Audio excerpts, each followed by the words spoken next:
Salut, c'est Jean Castel, bienvenue sur Volume, le podcast.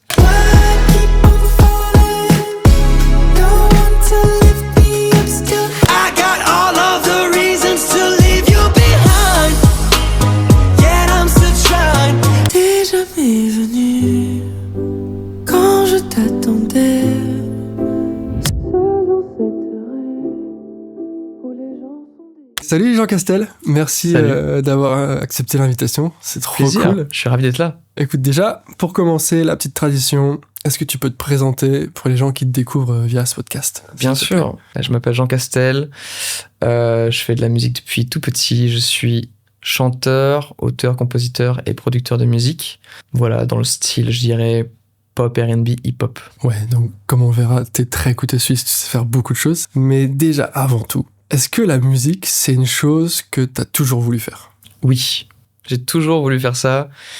Depuis que je peux me souvenir de souvenirs, j'ai toujours eu cette envie en fait d'être sur scène, de partager, de soigner aussi. Je trouve que ça va vraiment main dans la main, la musique et le soin. Et donc voilà, j'ai toujours eu... C'était tellement évident que même en fait, je comprenais pas, même quand mes copains à l'école disaient genre moi je vais être pompier, je me disais mais attends, tu veux pas faire de la zik et être sur la scène, genre? Je comprenais pas. Donc ouais, ça a toujours été ça. Et t'as baigné dedans quand t'étais gamin?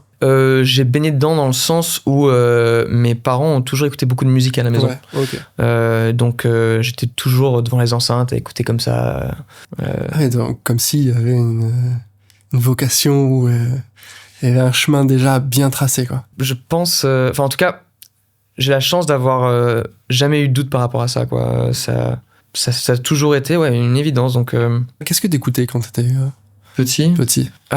J'écoutais ce que mes parents écoutaient au départ, donc beaucoup de musique classique, du Jean-Jacques Goldman, du jazz aussi. Et en fait, après, très rapidement, j'ai commencé à faire mes propres découvertes, notamment les Beatles, qui ont complètement changé ma vie à 8 ans.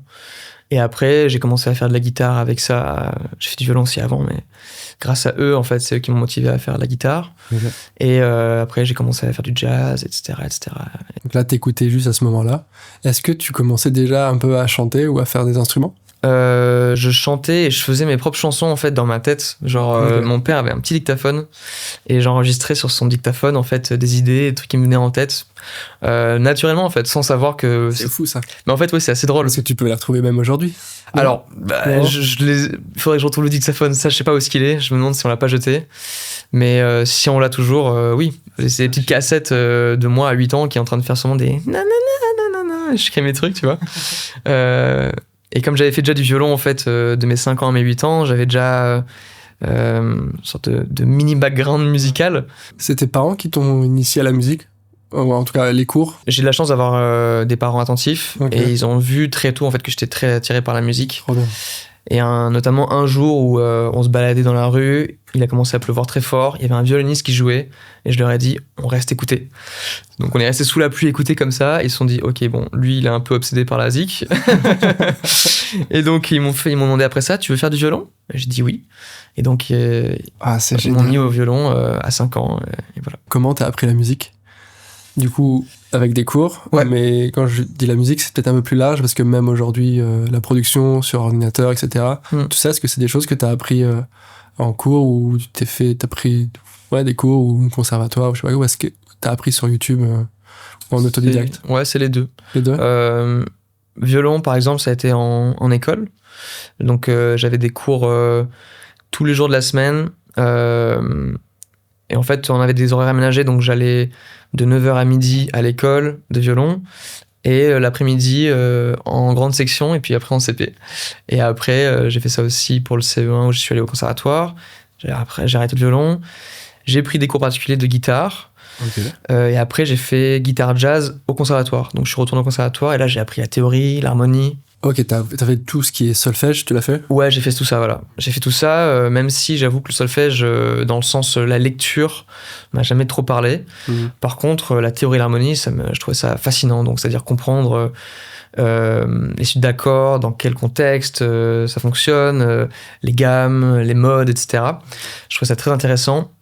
parce que ça pouvait s'appliquer aussi en fait à la composition, etc. Et je pense que de manière même intuitive, j'avais ce truc de me dire genre ok, là ça m'intéresse parce que je vois que du coup tu peux prendre ça et créer. Alors que je pense que je voyais pas trop un côté créatif au fait de lire de la musique.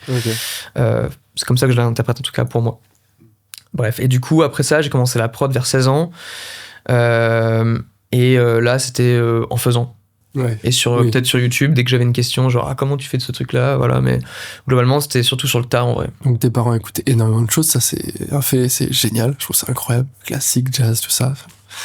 Mais toi, du coup, c'était quoi tes influences quand t'étais plus jeune, du coup, qu'est-ce que t'écoutais toi? Bah notamment les Beatles, du coup. Ouais, beaucoup. Genre j'ai vraiment poncé les Beatles de mes 8 ans à 12 ans.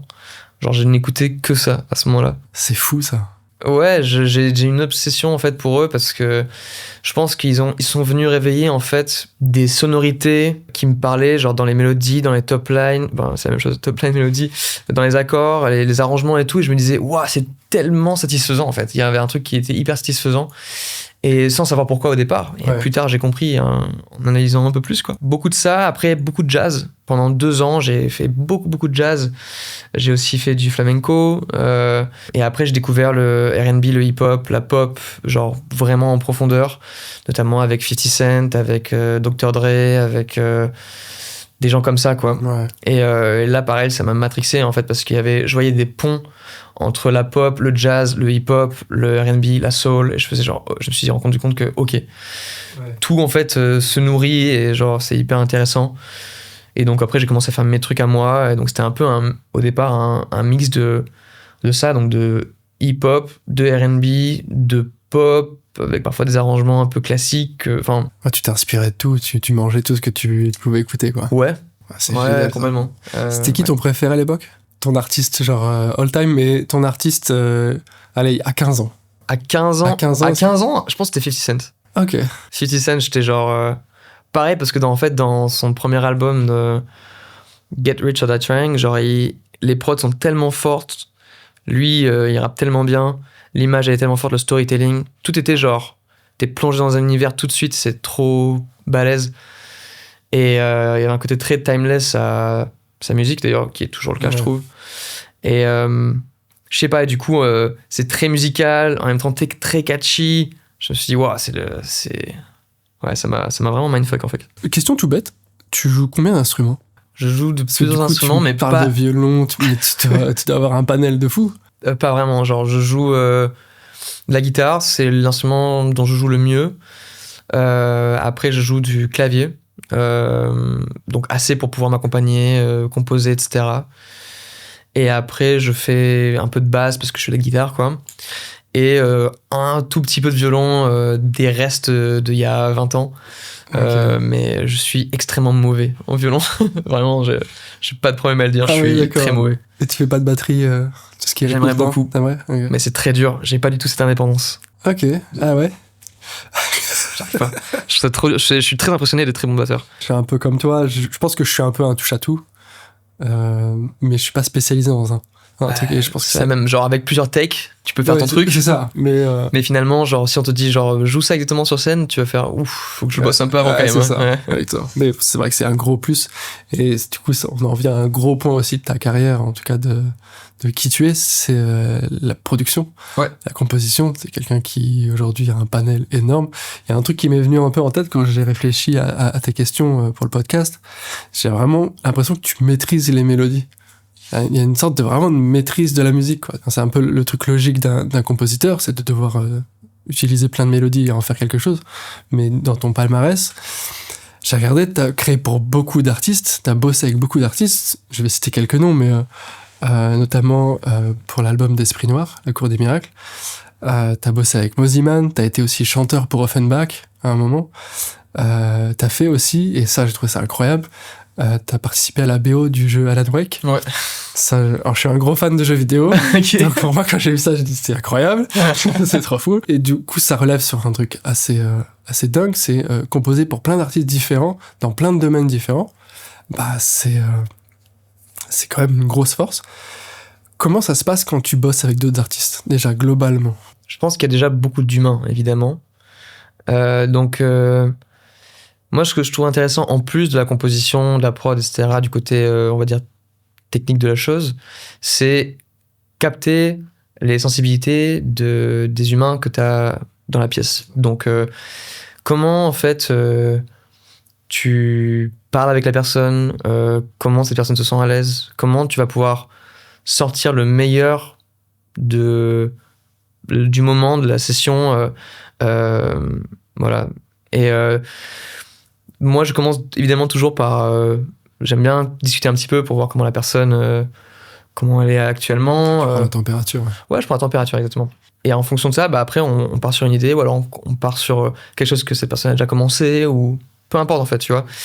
Ça, je parle surtout quand tu commences à travailler avec quelqu'un avec qui tu n'as pas travaillé avant. C'est important pour moi aussi de savoir où je peux me placer pour pas prendre la place, évidemment, de l'artiste, mais apporter un plus, une plus-value, quoi. Donc, voilà, c'est comme ça que je fais. Après, évidemment, parfois, tu fais un essai, ça marche pas trop au départ, parfois c'est nickel, c'est hyper fluide. Après, tu refais une session, ça marche mieux. Il faut s'entendre bien aussi humainement. Il y a des gens avec qui tu as moins d'affinité. Donc, il y a déjà des artistes avec qui tu savais que ça allait pas fitter ou quoi. Ouais, ça m'est déjà arrivé, mais vraiment très très très peu. En vrai, globalement. Déjà, comment tu trouves ces artistes-là ? Est-ce que c'est eux qui viennent à toi ou est-ce que c'est toi qui vas aussi démarcher Les deux. Les deux, ouais. Les deux. Les labels, peut-être Alors, figure-toi que le label, un petit peu, les éditeurs, un petit peu, mais globalement, c'est majoritairement les artistes qui viennent me voir. Non, c'est trop cool ça. Ouais, c'est super cool. Ou alors, en fait, c'est moi qui vais les voir quand je kiffe le projet, etc. Je suis très proactif par rapport à ça aussi. Je me dis, si j'ai envie de travailler avec quelqu'un, en fait, j'envoie un message, tu vois, au pire, personne me répond, et puis au mieux, on travaille ensemble. Donc, et j'ai eu des réponses parfois où je m'attendais pas à ce que les gens répondent, donc ça vaut le coup d'envoyer des messages, quoi. Petite parenthèse, mais voilà, donc c'est un peu des deux, finalement. Ok, ouais. Parce qu'aujourd'hui, tu bosses avec... t'es en label ou pas ? Non, je suis pas en label, je suis indépendant. Et en éditeur aussi ? Je viens de terminer mon contrat. Ok, d'accord. Voilà. Ouais, donc là, t'es complètement indépendant. Je suis full indépendant. Okay. Là, tout de suite, je suis full indépendant. Ok. Ouais. C'est génial. Voilà, ça ouvre des possibilités. Mais du coup, tu parlais aussi d'un truc composé pour d'autres. C'est aussi rentrer un peu dans son intimité. Donc, c'est beaucoup d'humains. Carrément. C'est une part de psychologie de fou, en fait, de composer pour d'autres personnes. Techniquement, t'es une sorte de psy, sauf que tu dois analyser la personne et en sortir quelque chose pour lui. Ouais. J'ai vu d'ailleurs une interview de quelqu'un qui parlait de ça l'autre jour. Je trouvais ça intéressant la façon dont elle avait dit la phrase, mais en gros, c'est un peu psychologue, mais c'est moins bien que ça. Parce qu'un psychologue, il est là pour t'aider, alors que toi, nous, on est un peu genre en mode... Évidemment, ça aide à sortir le truc et à en faire un morceau, à en créer du beau, évidemment, tu vois. Il y a un peu ce truc de genre... Ok, vas-y, on va aller racler la profondeur du truc et en faire un morceau, tu vois. Mais après, c'est notre façon à nous. En vrai, oui, c'est du soin, finalement. C'est pour ça que tout à l'heure, je parlais de soin aussi. C'est que, enfin, tu le sais aussi bien que moi, genre, c'est très... ça fait du bien de faire un morceau, tu vois. Autant dans le positif que dans un truc qui est triste, tu vois. C'est une telle force, une telle aide. Et déjà, quand tu fais ça avec d'autres personnes, même si le morceau, il voit jamais le jour, déjà, t'es genre... trop bien, on a fait un morceau trop cool aujourd'hui, c'est super. Et s'il sort en plus, c'est trop bien, ça va pouvoir aider des gens. Et tu sais jamais la portée qu'un morceau peut avoir, hein, donc c'est assez fou aussi. Ouais, parce que c'est ce que tu disais aussi au début, la musique c'est un soin. Ouais, vachement. Ça, c'est quelque chose que tu veux retransmettre aussi dans ta musique à toi. Oui. Les trucs, tu veux soigner les gens un peu dans tout ça, ou même ce que tu sens, il y a une appétence aussi altruiste, tu vois. En fait, ouais, carrément, genre... je commence par me soigner moi. Ouais, okay. Parce que voilà, c'est d'abord très égoïste finalement. C'est faire de la musique pour soi parce que j'aime ça. Donc ça me soigne. Mais je sais que du coup, si je suis la version la plus honnête et sincère que je peux être, ben du coup, j'aide aussi les autres. Et évidemment, moi, si je peux aider, c'est trop bien. D'ailleurs, j'ai remarqué très souvent, les médecins sont soit des musiciens, soit des gens qui ont voulu être musiciens.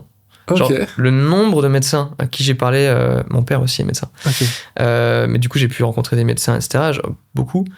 Le nombre de gens qui sont soit musiciens, soit qui ont voulu être musiciens en étant médecins, c'est marrant ça. Je te jure que c'est très étonnant, genre ce serait intéressant de faire mais pour moi c'est vraiment très intimement lié. Et du coup ouais, bien sûr, si je peux aider, notamment d'ailleurs là, on va en venir après et tout, mais genre mon prochain EP, les sons que je sors en ce moment, c'est beaucoup... les sujets traitent beaucoup de ça, et de manière générale, ça traite beaucoup de ça. C'est de se guérir, de croire en soi, de se faire du bien, de retrouver de la force quand on en a parfois perdu, etc., etc. Qu'est-ce qui change dans ta manière de créer pour les autres versus créer pour toi? Ben, chacun est très différent, en fait, dans sa manière de créer. C'est ça qui est drôle, d'ailleurs. C'est que vraiment, on a tous une singularité très forte par rapport à ça. Il n'y a aucune personne qui se ressemble, je trouve. Il y a des façons, comment dire, des process qui sont parfois similaires, mais ça peut rester similaire, mais c'est jamais la même chose. Donc en fait, quand je suis avec les autres, évidemment, ben, il y a des trucs où, un peu comme tout à l'heure, je disais, tu prends un peu la température, tu fais, t'aimes bien ça, tu es d'accord? Ok, d'accord, on parle dessus. Parfois, t'en as qui commencent par des drums, t'en as qui commencent par des machins. La façon, moi, je le fais quand je suis tout seul, en tout cas, c'est que c'est très free. Je demande évidemment à personne, vu que je suis tout seul à ce moment-là, ce que les autres en pensent. Et du coup, je peux juste en fait tout de suite prendre des décisions et faire des choses. Ce qui est bien aussi avec les autres, c'est que justement, t'as tout de suite ce miroir de genre, t'en penses quoi? C'est cool? Non? Bon, vas-y, on va partir sur autre chose. T'as un feedback T'as un feedback tout de suite. Et en fait, si tous les deux vous êtes hypés, déjà tu sais que le son peut être bon. Alors que si t'es tout seul, parfois tu peux t'hyper tout seul et te dire genre, waouh, trop lourd! Et le lendemain, tu écoutes, tu fais, c'est nul. C'est vraiment nul. Ça nous est arrivé à tous. C'est une grande question, ça, ouais. C'est toujours pareil. Bah ouais, bien sûr. Donc, quand t'es dans ta propre tête, notamment si, mettons, il est un peu tard, t'es un peu fatigué, tu te dis genre, ouais, trop bien. Vraiment, ce son-là, j'ai géré. Et le lendemain, ben, tu te rends compte que c'était vraiment pas ouf. Le pire, c'est que t'as hâte de l'écouter. Ouais. Le lendemain, tu te lèves, tu te dis, ouais, je vais écouter ce que j'ai fait hier. Je vais voir. Il y a un petit doigt dans ta tête qui te dit, mon avis, c'est pas ouf, mais vas-y, écoute quand même. Pas mal. Et parfois, ça fait sens plus tard aussi, mais ouais, donc je dirais que c'est majoritairement la différence, c'est que tu peux pas checker tout de suite avec quelqu'un ce retour, quoi. Ça fait combien de temps que tu produis pour d'autres? Tu saurais te dire? Ouf. T'as commencé. À partir du moment où j'ai commencé, et peut-être mon premier placement devait être à 17 ans. Oh ouais. Mais c'était genre c'était évidemment, tu vois, un tout petit placement, mais c'était sûrement ma première. Ouais. T'as quel âge aujourd'hui? J'ai 29 ans. 29. Ouais, donc ça fait 12 ans. Ça fait déjà 12 ans, ouais. Après, voilà, il y a eu des périodes où genre oui. J'étais plus focus sur moi, où j'ai pris le temps d'apprendre plein de trucs. J'ai pas été constamment en train d'essayer de placer. Le fait de bosser avec d'autres personnes, est-ce que ça influence ta propre musique? Oui. Ouais. Parce que ça doit être dur, parce que tu fais 2-3 projets dans la semaine ou même dans le mois, tu t'impliques à fond, et tu reviens sur ton projet à toi, et t'as des sonorités qui débarquent, tu te dis, putain, c'était pas vraiment vers là où je voulais aller. Je pense que ça peut être bon, mais comment tu vois? En effet, ça... Il y a eu des périodes, en fait, où je faisais énormément pour les autres, notamment, il y a encore 1 an, 2 ans, où vraiment je prenais... tous les projets qui venaient, je faisais un peu de tout, et je kiffais ça de ouf, hein, tu vois. Mais en fait, du coup, à partir du moment où il fallait que je me mette à faire ma musique, bah en effet, il y avait tout ce truc de genre, ouah, je vais où en fait, tu vois. Et du coup, c'était un peu complexe parfois à savoir, genre, je sais où je vais musicalement pour mon projet, mais parfois, du coup, il y avait tellement d'infos que c'était un peu plus complexe. Là maintenant, depuis cette année, j'ai vachement resserré, et en fait, je me suis focus sur vraiment que des projets qui me ressemblent musicalement, et du coup en fait je m'éparpille pas du tout. Je suis sur plusieurs projets, mais c'est globalement en fait dans une même direction, quoi. Même s'ils sont tous différents, ça reste quand même dans une sonorité qui est voilà, assez similaire, donc ça me convient, et moi ça me nourrit aussi, et je peux nourrir aussi les autres, donc c'est vraiment un truc de... ça marche bien comme ça. Mais si je faisais par exemple demain du reggae, l'autre jour du R&B, et après je fais de la pop, peut-être qu'il y a trop de trucs en fait, et je vais me dire genre attends, qui suis-je en fait déjà? Mais du coup là ça va. Est-ce qu'il y a un projet qui t'a vraiment genre changé humainement? À chaque fois t'arrives toujours un peu à t'excentrer un peu du projet et savoir que c'est le taf et la vie perso c'est autre chose, parce que on sait que la musique c'est très intense, ça demande quand même beaucoup d'énergie. Est-ce que tu sens que des fois ça t'atteint? Ouais, en vrai, par exemple, le projet d'Esprit Noir a vraiment, il y a eu un avant-après. Déjà parce qu'en fait, c'est le premier en fait projet long d'album que j'ai fait. Okay. J'avais jamais fait de projet d'album avant. Et on avait vraiment une vraie liberté artistique sur le projet. Donc on a pu proposer énormément de trucs. Quand je dis on, c'est parce qu'on était une team de compos, d'arrangeurs, etc., quoi. On est partis tous à l'ICP, à Bruxelles, dans ce super studio pour bosser là-dessus. Il y avait des super feats, genre franchement, il y a des gens comme Laylo, Iselt, il y a Maes dessus aussi, il y a... Nekfeu aussi. Il y a Nekfeu en effet, mais j'ai pas travaillé sur ce morceau-là, mais en fait c'est un peu la première fois que je faisais un projet où, quand j'étais plus jeune, j'imaginais que c'est comme ça que ça se passait. Ok, oui. Ma phrase était un peu alambiquée, mais en gros... moi, j'imaginais ce truc des studios où tu fais des tests, tu es un peu comme un scientifique dans le truc et tu passes des jours entiers à faire ça. Et j'avais jamais fait ça comme ça avant. Et j'ai trouvé ça hyper cool, notamment le fait que, en plus, dans le style, c'était vraiment ce que je kiffais de ouf, tu vois. Tous les gens avec qui on a bossé, c'était trop cool, quoi. Tout le monde était trop sympa, hyper talentueux. Donc c'est vraiment, j'ai eu un avant et un après avec ce projet. D'ailleurs, je préfère le dire et le mentionner, mais c'est notamment grâce à Twinsmatic qui m'a fait confiance, qui m'a apporté sur le projet. Voilà, merci à toi, Twins. Et en effet, après, pour répondre à la deuxième partie de ta question, c'était genre, en gros comment garder le pro et le perso. Ouais, un peu... est-ce que s'il y a un avant, après, même dans ta vie globale, personnelle aussi, est-ce que t'arrives à séparer un peu le truc, pas que ça t'atteigne En gros, ça m'a donné aussi une légitimité à moi-même. En fait, que je me donnais pas trop avant ça. Pourquoi? Je sais pas trop, je t'avoue. Mais je pense que le fait de faire ce long projet, en fait, était un truc de genre, on me fait confiance sur un long truc comme ça, trop bien. Je me sentis vraiment genre vu, en fait, tu vois. Pas que c'était pas le cas avant, mais voilà, ça fait un déclic en tout cas dans ma tête. Et je me rappelle quand même à un moment, tu vois, être en studio. On était chez Twins, il y avait Twins, il y avait Esprit, il y avait Laylo.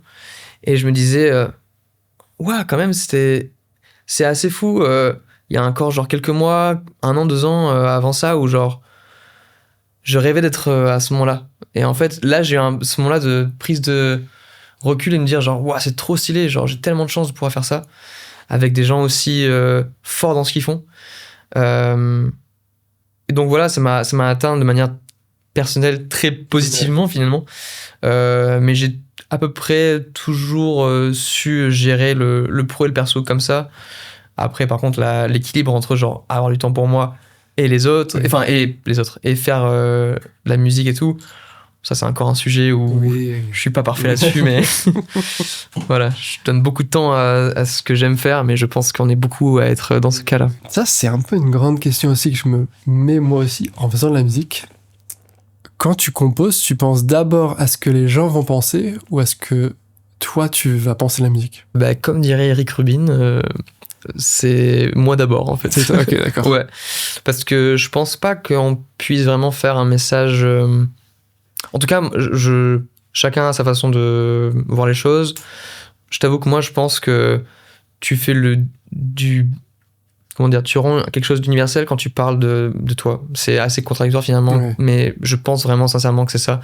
Parce que si tu parles sincèrement de quelque chose, les gens vont se reconnaître dans l'émotion, dans ce que tu racontes, même parfois à leur façon, tu vois, à leur manière, avec leurs expériences.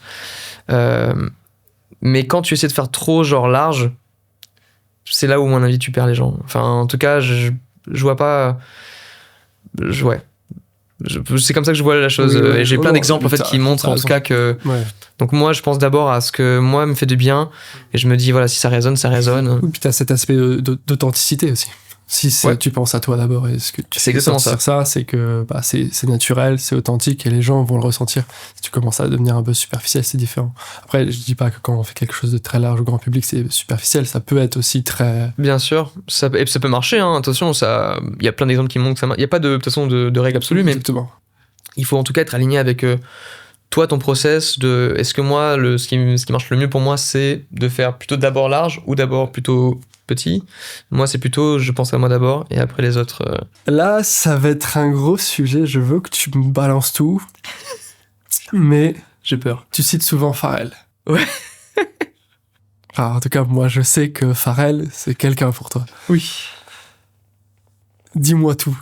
Déjà, le côté... son art le fait briller. Et pas l'inverse. Il a son duo, même son trio avec Nerd.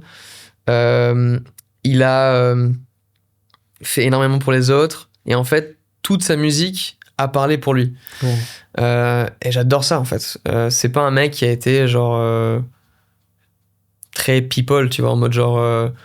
il date, machin, truc et tout. Genre, c'est vraiment son art qui fait que Pharrell est une marque comme il l'est aujourd'hui. Aujourd'hui, en plus, il fait de la mode, etc. Donc, il s'est diversifié. Moi, je me verrais bien aussi me diversifier après un moment, peut-être d'ailleurs dans le cinéma. C'est un truc qui m'intéresserait. Okay. Je sais pas encore quoi, mais ça m'a toujours parlé. Donc voilà, moi, c'est ce côté un peu couteau suisse, mais en même temps, direction très claire, grosse ambition. C'est le mec aussi, genre dans le studio où en fait, tu viens pour son son. Tu viens pas parce que genre c'est pas une commande, tu vois, genre c'est pas genre fais-moi un truc comme ça, c'est genre on veut ton son à toi. Ça pâte à lui. Ça pâte à lui et moi pour toutes ces raisons-là puis il a su rester genre actuel en fait depuis 25 ans en fait, tu vois, c'est super bien renouvelé. C'est hyper bien renouvelé, trop fort et j'espère pouvoir voilà, avoir un semblant de carrière similaire, quoi. T'as un grand poster de lui chez toi, non? J'ai un grand poster de lui chez moi. C'est vrai. C'est vrai. Je sais qu'en plus, en ce moment, il fait polémique pour plusieurs raisons. J'ai pas tout suivi, je t'avoue. Mais notamment, je sais par rapport à Louis Vuitton, je crois, à la maltraitance animale et tout. Je crois que c'est pas ouf tout ça. Donc, je supporte pas ça. Mais en tout cas, pour le côté genre musical, l'inspiration de ça, il m'inspire beaucoup. Ouais. T'as composé pour des artistes, pour des jeux, du coup. Donc, la BO d'Alan Wake. Tu me parles de cinéma, mais est-ce que t'as composé pour des films ou des courts-métrages? Non. T'as déjà fait? Non, pas encore. Ça m'intéresserait à un moment, je pense. Là, tout de suite, pas forcément, je t'avoue. Parce que je sais que c'est des projets longs. Il faut vraiment être genre en immersion dans le truc. Et je sais pas si j'ai tout de suite envie de donner ce temps-là. Mais si demain... Tarantino m'appelle pour un truc, bien sûr que je répondrai. Bien sûr, j'ai tout le temps du monde, mais avec plaisir. J'ai déjà fait ça 1000 fois. Je connais le truc par cœur. Bien sûr, Quentin. On va parler de ton projet à toi. Déjà, moi, j'ai eu un gros coup de cœur sur ta musique T'es jamais venu. J'ai vu qu'elle avait fait aussi pas mal de bruit. Oui. Est-ce que, déjà rien que pour moi, tu peux me raconter une histoire sur l'histoire de cette musique? Bien sûr. Alors, c'est vrai que c'est un morceau qui a une histoire particulière. Déjà, j'ai eu l'idée de la première partie de T'es jamais venu en juin 2022. C'était un moment où j'étais vraiment pas bien. À ce moment-là, je réalisais pas encore, mais j'étais sur le point de tomber en dépression. D'ailleurs, même, je pense que c'était le début de ma dépression à ce moment-là. Et je me rappelle, je sors de la douche et j'étais à ce moment-là à Los Angeles d'ailleurs. Et donc je dormais chez un pote. J'ouvre ma valise, je sais plus quoi, je cherche un t-shirt. Et en fait, j'ai la mélodie qui vient en tête, genre direct, avec les accords, tout de suite. Genre, j'ai rien fait, genre juste en train de chercher mon truc, je fais genre non, attends, faut que je le pose ça. Et donc, ce jour-là, c'était le 8 juin 2022. Donc, le 8 juin, c'est le jour du décès de mon demi-frère. Donc, je porte aussi un truc un peu symbolique, tu vois. D'ailleurs, je suis assez ému en vrai en parlant. Et voilà, c'était comme un cadeau, quoi. Ouais, et puis c'était une évidence, sur le moment. Sur ce moment-là, je l'ai même pas pensé, tu vois. C'était très c'était un cadeau. Mon pote avait un Rhodes dans cette pièce, donc je vais sur le Rhodes, je joue le truc sur mon téléphone, je dois avoir d'ailleurs encore le mémo vocal. Et en fait, j'avais toute la première partie direct. Deuxième partie, je l'avais pas. Donc, je pose le truc après. Quelques mois après, je demande à un pote à moi, un de mes très bons potes, qui est justement à Los Angeles, qui s'appelle Wyatt Sanders, de m'aider sur la deuxième partie du morceau, parce que je dis, je bloque un peu sur cette partie-là, j'ai un truc, mais je suis pas hyper convaincu. Il me fait ok, d'accord, et donc je lui dis un peu la direction où j'aimerais aller. Et donc on réfléchit à un truc, et en fait, en gros, je voulais que se fasse un petit peu comme la modulation qu'il y a dans le morceau Here, There and Everywhere des Beatles. Okay. Où en fait, il module. Et donc on trouve un truc, ça module, on trouve la modulation, et je fais genre, ah ouais, trop bien, on peut faire un truc comme ça. On fait le truc, on finit le morceau. J'écris le morceau au départ en anglais. Un jour, j'invite des potes chez moi. Il y a un ami qui vient, Lord Esperanza, et qui me dit mais c'est trop bien ce morceau, faudrait que je t'écris, je serais partant de t'aider à l'écrire en français. Je fais genre bah ouais, trop bien, avec plaisir, de ouf. On se pose chez moi un jour, on fait les paroles. D'ailleurs en vrai c'est lui qui a écrit les paroles.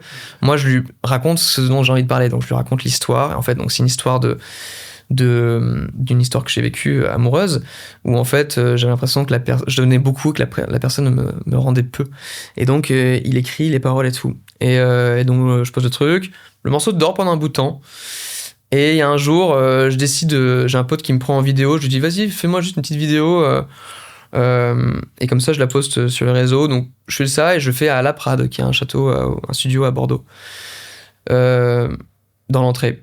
Je poste le truc, et je vois que ça réagit bien. Et je me dis, ah, c'est étonnant, ok, trop cool. Genre, je kiffais le morceau, mais je pensais pas du tout que ça allait faire un truc. Puis je vois déjà, il y a quelques jours après, je crois, il y a une cover de quelqu'un qui fait ce morceau. Je fais genre, ouah, c'est une dinguerie. Le morceau, il est jamais sorti, il y a encore, et il y a déjà une cover. C'est fou.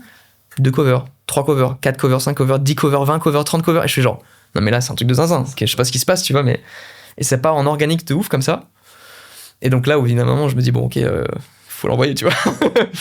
Et donc voilà, j'ai fini par sortir le morceau, et en fait le morceau a très bien tourné en vrai, de manière organique, solo, et il m'a un peu en vrai dépassé. Mais... Bon, ça revient sur l'authenticité ouais, exactement, de la musique, tu vois. J'ai fait vraiment parce que c'était genre j'avais besoin de parler de ça, et c'était un peu un cri, tu vois. D'ailleurs, c'est un morceau en français, et tu disais que tu l'avais composé en anglais à la base. Absolument. Tu écris plus en anglais qu'en français de base? De base, oui, parce que en fait j'ai beaucoup écouté de musique anglaise depuis très jeune, et j'ai vécu aux États-Unis pendant pratiquement 6 ans. Ah ouais, ok. Et du coup, de mes 18 ans à mes 24 ans, j'étais là-bas, donc en fait, ouais, logiquement, j'écrivais en anglais. Ouais, parce que du coup, c'est vrai que tu bouges beaucoup entre Los Angeles et Paris. Donc t'as vécu, donc tu dis 6 ans à Los Angeles, ça? J'ai vécu 1 an et demi à Boston et 4 ans à Los Angeles. Tout ça pour la musique? Ouais. Ou est-ce que, ouais, ok. Ouais. C'est génial, ça. Ouais, trop bien. Parce que ça a dû beaucoup t'aider, non? Énormément. C'était, j'ai grandi sur tellement de niveaux. Ça m'a fait grandir musicalement et personnellement. Ah, c'est trop cool, ça. Assez rapidement, finalement. J'ai pris 10 ans en 4 ans, quoi. On parlait de T'es jamais venu. Tu disais que c'était très organique. Ça fait beaucoup reflet à la promo moderne, de devoir être sur les réseaux et de devoir tout gérer, et en même temps, du coup, ne rien gérer. Comment tu vois aujourd'hui cette promo moderne qui est assez spéciale, parce qu'il faut du coup gérer ton image? Ouais. Tu l'as dit, t'es indépendant, donc maintenant tu dois t'entourer, mais en même temps, tu dois aussi tout gérer toi-même. Ouais. Alors, mon avis évolue beaucoup. Ok. Je suis passé de genre, ouais, c'est relou, trop chiant, TikTok, Insta, machin, à là récemment me dire, et je sais que je suis en retard en fait à ma façon de prendre le truc finalement, mais à me dire genre en fait c'est un levier de ouf. Genre évidemment ça j'étais au courant de ça, mais je me rendais pas compte à quel point finalement c'est un peu, je pense, je le compare un petit peu au fait que par exemple TuneCore est arrivé le jour où c'est arrivé, quoi. C'est-à-dire qu'avant il fallait passer par des labels pour distribuer des trucs. Un jour, alors peut-être qu'il y a eu quelque chose avant TuneCore, c'est possible aussi, mais un jour t'as TuneCore qui fait genre ok les gars, en fait vous pouvez exploiter votre musique sur Spotify, Apple Music et tout, Apple, parce qu'à l'époque il n'y avait pas Apple Music, mais avec notre service. Ouah, truc de dingue, tu vois. Et en fait là aujourd'hui c'est un peu l'équivalent, en mode vous pouvez faire votre promo et être visible, avoir un panneau tout seul. Ouais. Vous n'avez pas besoin de quelqu'un qui pousse votre truc. Mais il y en a plus de panneaux. Mais il y a beaucoup plus de panneaux. Mais du coup, ça pousse à devenir aussi créatif par rapport à ça. En fait, ce qui est compliqué à gérer, c'est qu'en fait, ça fait beaucoup de choses à gérer pour un artiste. Mais finalement, sur le long terme, je pense que si tu es prêt à donner ce temps et cette énergie-là, tu vas être mieux entouré, tu sauras mieux ton sujet, tu géreras mieux ta thune, etc., etc. Et ta longévité sera sûrement meilleure aussi. Je pense qu'en fait, finalement, c'est pour le meilleur. On voit d'ailleurs même qu'il y a beaucoup de changements en ce moment qui reviennent. On est passé de... pour parler un peu de business, mais genre, il y avait beaucoup de contrats de distribution qui se faisaient. C'est-à-dire, à taux qui sont plutôt faibles. Donc, en fait, c'était les labels donc, qui distribuent les morceaux, etc., pour expliquer un petit peu, sans trop engagement de leur part. Et l'artiste gardait beaucoup de sa part. Aujourd'hui, revenir à un contrat qui est le contrat artiste, qui est un contrat qui se faisait à l'époque. Ça se faisait beaucoup moins. Ça se faisait beaucoup moins, là, les 5-10 dernières années. Et en fait, c'est en train vraiment de revenir beaucoup aujourd'hui, parce que je pense que justement, les labels se rendent compte que finalement, quand tu signes quelqu'un qui a déjà son identité visuelle, musicale, etc., ils peuvent vraiment investir et ça peut prendre de ouf. Donc c'est l'intérêt, juste pour recontextualiser, c'est vrai qu'un contrat d'artiste, c'est faire un contrat à un artiste sur une plus longue période, plutôt que de faire une licence ou un contrat qui est sur quelques titres. Ouais, contrat d'artiste, et puis en gros, c'est vraiment le label qui est en 360, c'est-à-dire qu'il va gérer la promotion, le marketing, la stratégie, sortir, faire du physique, etc. Ouais, et puis c'est vrai que c'est ultra logique dans le sens où aujourd'hui, si un artiste arrive à se faire tout seul sur les réseaux, gérer son image, sa musique fonctionne, le label arrive, lui propose un contrat artiste et vient upgrade tout ça, en tout cas en donnant des moyens, des contacts et tout. C'est vrai que c'est... je pense qu'en fait, de toute façon, faut l'accepter parce que c'est là. Ouais, donc de toute façon, en fait... Je dénonce pas, c'est plus vraiment se dire... Ah non, bien sûr, mais pendant un bout de temps, moi, ça me saulait. Genre, j'étais vraiment contre ça. Je me disais, c'est relou, ça me convient pas, mais en fait... ça veut pas dire qu'il faut rien faire pour faire en sorte que ça change si ça nous plaît pas. Ouais. Moi, je suis très... Non, au contraire, si ça nous plaît pas, il faut faire changer les choses. Mais je trouve quand même que c'est pas mal. D'autant plus qu'il y a plus autant ce truc de... Il y a des genres de musique qui sont des leaders. Avant, il y avait un peu ce truc genre, ok, en ce moment, la tendance, c'est ça. Ouais. Aujourd'hui, t'as que des niches, entre guillemets, de trucs. Et donc, en fait, si t'arrives bien à faire ça dans ta lane, finalement, quand le label vient, il voit, ok, c'est tel type d'image, tel type de musique, d'accord. Déjà, toi, tu peux négocier mieux avec le label pour avoir peut-être un meilleur taux. Et en plus, tu vas faire exactement ce que t'aimes. T'auras personne qui va te dire genre, non, mais en fait, fais ça parce que moi, je pense que ça, c'est bien pour toi. Ouais. C'est frustrant quand t'es en dehors de la machine, ce que je suis encore là, je suis encore en dehors de la machine, donc il y a des jours où c'est frustrant. Mais je pense que le jour où tu rentres dedans et que t'es bien et que tu sais bien, à mon avis, ça doit être très satisfaisant. On va parler un peu de ton nouveau projet. À l'heure actuelle, si je regarde ton Spotify, toutes tes anciennes musiques, tu les as archivées dans une grosse mixtape, c'est ça, comme tu dis ? Et t'as 2 morceaux qui ressortent, qui sont combinés. T'as Overtime et Adrenaline. Oui. T'as un titre qui vient d'arriver. Ouais. Est-ce que tu peux me parler un peu de ce projet ? Carrément. En fait, donc j'avais sorti déjà des morceaux que j'ai mis donc dans cette mixtape. Parce que en fait, ça représentait bien une partie de ma vie. Et donc j'avais envie un peu de regrouper tout ça et de se dire voilà, ça c'était ce chapitre-là. Ouais. Maintenant, c'est un nouveau chapitre. Et Overtime, Adrenaline, en fait, viennent commencer ce nouveau chapitre qui parle pas mal de la confiance en soi, de croire en ses rêves, en gros, de la santé mentale, etc. etc. Et en fait, autant, par exemple, avant, j'ai pu parler beaucoup d'amour, autant, c'est toujours un sujet qui m'intéresse évidemment, mais là, j'ai plus envie de parler d'ambition, de bien-être, etc., etc.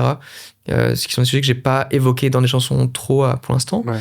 Et donc voilà, je fais aussi part de mes peurs, tu vois, de la peur de ne pas réussir, etc., etc. Et donc voilà, tous ces projets-là qui arrivent, en fait, parlent finalement de bien-être, en fait, de genre d'être aligné avec soi, de faire face à ses peurs, de les accepter aussi parfois. Et... Ouais, ça rejoint tout ce qu'on dit depuis le début, la capacité de soin de la musique. Exactement. La capacité médicale de la musique. C'est exactement ça. Et du coup, ce nouveau morceau, est-ce que tu peux m'en parler aussi un peu ? Donc ce morceau Bout de course, c'est un morceau que j'ai écrit avec avec mes amis, Lord Esperanza et Tigri. En fait, en gros, c'est un morceau qui parle de justement lâcher les attentes de résultats. Moi, c'est un truc que j'ai eu pendant très longtemps, qui me bouffait la vie en vrai. Parce que je me disais, ok, si j'ai pas fait telle chose à tel âge, ça veut dire que j'ai pas réussi. Ouais. Et en fait, du coup, j'étais tout le temps dans ma tête en gros, t'es un loser, tu vois. Et sauf qu'en fait, ça te bouffe, tu vois. La vie de tous les jours, c'est pas ça. Ouais, et du coup, j'ai eu un truc dans ma vie qui m'a fait me rendre compte que ça pouvait pas être ça. C'est que j'ai perdu un pote il y a 1 an, en juillet dernier. Et en fait, je me suis rendu compte que la vie pouvait être hyper courte. Et je me suis dit, attends, si je touche du bois, hein, si je devais mourir demain, j'aurais pas du tout envie de me dire, genre, attends, je suis stressé par rapport à un truc qui, techniquement, en fait, au départ, me donne du plaisir et me fait beaucoup de bien. Et c'est notamment par rapport à mon projet personnel. Donc, je me suis dit, ok, on va enlever le stress. On arrête les attentes de genre, si tu fais pas l'Olympia dans 6 mois, t'es une merde. On arrête ça. Et juste, en fait, prends le truc en mode, tu fais du son, c'est trop bien, tu fais tout ce que tu peux aujourd'hui, et c'est déjà énorme, tu vois. Tu t'alimentes de positif. Exactement, ouais. Et de toute façon, la réalité, c'est ça. La réalité, c'est que genre là, actuellement, tout de suite, je suis sur ce podcast avec toi. C'est rien de plus que ça. Et ce qui se passe demain, je peux pas le contrôler. En gros, bout de course, ça parle de ça. Ça parle d'être le propre... comme dit mon père, je vais essayer de pas modifier trop sa phrase. Le centre du monde, c'est là où tu es, c'est pas ailleurs. Voilà. C'est beau. Et je trouve que c'est extrêmement juste. Faut pas regarder tout le temps. Attends, mais l'autre. C'est quoi la suite après Donne-moi du croustillant là. Je veux la suite. La suite, c'est un EP. La suite, c'est un EP dans ce même style musical et dans ce même sujet de bien-être, quoi, d'alignement avec soi-même, d'ambition, etc. Donc c'est, je pense, courant début d'année prochaine. J'ai pas encore une date précise, même si j'ai une idée en vrai. Okay. Mais et tu comptes le faire signer ou est-ce que tu veux rester en indépendant? Un truc. Je suis ouvert à le faire signer si je peux. Si les bons partenaires arrivent, je fais vraiment à l'intuition. Ça suit ta vision. Oui, voilà. Et puis si ça me semble juste, let's go. Si ça me semble pas juste, je ferai pas. Et puis, comme j'ai toujours fait, finalement, voilà. J'essaie de suivre vraiment ce que j'ai là-dedans. On va passer à la rafale de fin. Je vais te poser des questions où il faudra répondre assez rapidement. Tu peux argumenter un petit peu sur une phrase ou deux. Je veux que ça soit instinctif. Ton feat de rêve. Paul McCartney. Ok. Frank Ocean. Attends, j'aurais dit Pharrell, moi. En feat, non. Ah, pas en feat. Je pense pas. Ah, d'accord. Enfin, j'adorerais, évidemment, mais je pense pas. Ok. Un ou une artiste que tu cites très près en ce moment. Une artiste qui s'appelle Lauryn. Je pense peut aller très très loin. Ok. Composer pour toi ou composer pour les autres, si tu devais choisir.